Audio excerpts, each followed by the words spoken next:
So in the next 7 minutes, I'm going to give you a framework for how all of us are going to solve world peace. For real.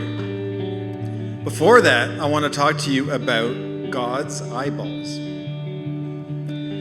Before that, I want to talk to you about the missing letter of the alphabet. And before that, I want to talk to you about the pesky Romans. But first, let me start with a very easy question. How many months are in a year? Anyone shout it out? 12, yeah. What if I told you there used to be 10? Would you believe me? Well, thank you. I still want to try and prove it to you. So for any of my friends here who speak Italian or French or Latin, September, what does set mean? October, octo, November, nova or neuf, December, deca, 7, 8, 9, 10. December used to be the 10th month until my ancestors, the pesky Romans, added January and February. This is a true story. Fun fact, there used to be a month called Quintilis until the Romans changed it to July to honor Julius Caesar. There also used to be a month called Sextilis,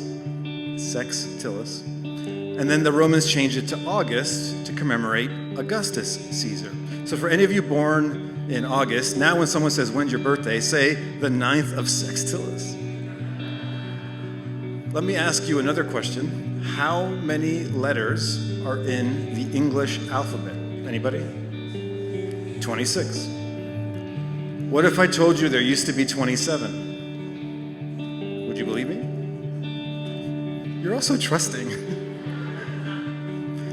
There used to be 27, up until recently, like less than 100 years ago. So what was this magical letter that got left behind? I will give you a hint. It's on my shirt. Who knows what this symbol is called? Ampersand. Ampersand. Ampersand is Latin, and the letter used to be called et, E-T. And that's what makes this symbol, an E and a T put together. And in Latin, it means and. Ben and Jerry's, Dolce and Gabbana. M&M is my favorite candy, but peanut. So what does ampersand and sextilis have to do with all of us? Well, up until a minute ago, you probably spent your whole life believing that a year always had 12 months and that the alphabet always had 26 letters. You may have even labeled this as truth. And yet what it actually is a bunch of stories created by, conjured up by, invented by us. Now, let's pin this ampersand story for a second. I want to share another story, my story. When I was a child, I went to 5 different elementary schools. 7 if you include once a week going to another school for gifted class, which meant I was always the new kid, which meant I was always bullied or not fit in. I desperately wanted to belong. So I had to learn very quickly how to make friends, how to get people to like me. And I got really, really good at this so that by the time I was in high school, I started producing events for teenagers. At 17, my first event had 1,000 people. By the time I was 21, I had over 100,000 people attend my events. Fast forward to today, I've had close to 500,000 people attend my events. I'm known as a super connector, as a community builder, and I get to make people belong for a living. It's awesome. I had a mentor, a man named Philip McKernan, teach me that our gift is often next to our wound or our curse. And my pain of not belonging unleashed my superpower to make people feel like they belong. And lately I've been thinking, if this is my gift, what is the highest expression of it? And my answer is I want to connect everyone. I want everyone to feel like they belong, which created a puzzle for me, and I love puzzles. But how, in a time when there's so much separation and division and fighting and wars and people getting canceled, can I make everyone connect? And the answer is ampersand. Ampersand. See, if you are open to the possibility that all of the things you thought of as truth or fact were actually stories conjured up, well, let me give you one last story to noodle on today. What if you and I are more connected than we thought? What if you and I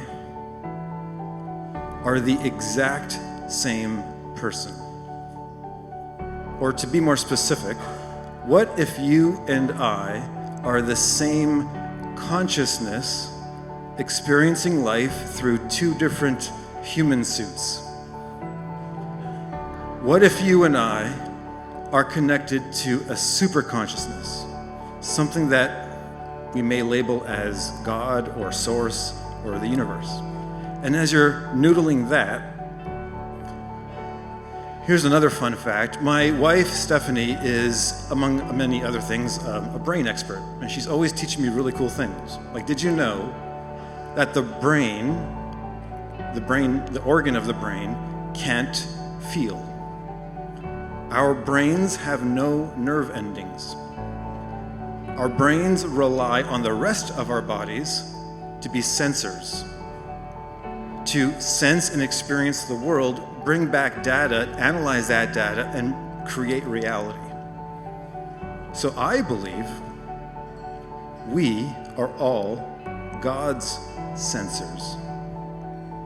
We are God's nerve endings. We are God's eyeballs. And it's not me versus you. It's not us versus them, because there is no them. It's me and you. See, the first step in solving this world peace that I promised is the understanding that we are way more connected and alike than we thought. And it doesn't mean we have to get rid of any labels we have. Whatever you identify with, whether it's mom or brother or entrepreneur or Chinese or straight or trans or Democrat or Christian, as long as you understand that someone with different labels than you is still us. We all already belong. I want you to think about a person or a group of people that frustrate you. Maybe they have different views than you. Maybe they have different labels than you. Maybe they have different beliefs than you. Maybe you don't agree with their behaviors. They are us. There is no them. We all already belong. And if you understand this one thing, then you and I can change everything. Thank you.